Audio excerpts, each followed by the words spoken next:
జూబ్లీహిల్స్ ఎన్నికల ప్రచార సభల మాగంటి సునీత ఏడ్చినందుకు కాంగ్రెస్ పార్టీలు తప్పు పట్టినట్టు మాట్లాడిండ్రు కదా. హాగో దాని మీద జూబ్లీహిల్స్ ఓటర్లు ఏమంటున్నారో ఒకసారి నోండ్రి.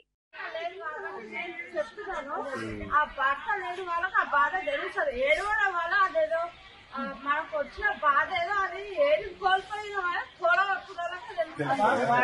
మనిషి అయితే ఆ మాట అన్నాడు.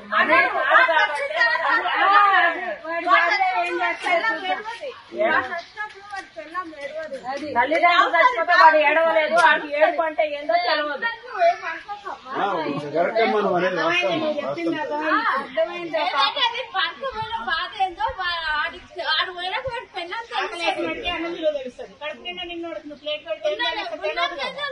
పాయన ఇజ్జత్ మొత్తం బాయన సానుభూతి పొందటానికి ఏడ్చింది అని సభలు పెట్టి ఎందుకు అనాలే?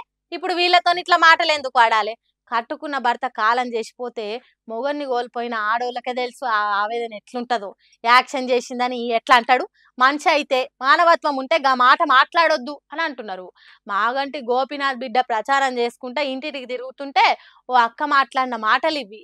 అట్లా మాట్లాడినోళ్ళు చచ్చిపోయినాడు తన పెండ్లా మేడవకుంటుంటదా? మరి అసొంటి అప్పుడు ఎందుకు తిక్కల మాటలు మాట్లాడాలి అన్నట్టు పొరక షీపిడితోని కొట్టినంత పని చేసిండ్రు. మరి అంతే కదా, ఎన్నికలలో పోటీ చేసినందుకే ఏడ్చింది, ఓట్లు బాగా పడి గెలవాలనే ఏడ్చిందంటే ఎవరికైనా కోపం వస్తుంది. అట్లా మాట్లాడు ఒక్క మాగంటి సునీతని అన్నట్టు కాదు, భర్తను పోగొట్టుకున్న ప్రతి ఒంటరి ఆడబిడ్డని అన్నట్టే అని కడుపులున్న బాధ నిల్లగక్కిండ్రు. ఇక ఇలా మాటలు విన్న తర్వాతనైనా కాంగ్రెస్ పార్టీలు సానుభూతి డ్రామా చేస్తున్నది, యాక్టింగ్ ఏడుపు చేస్తున్నదని అనరు కావచ్చు.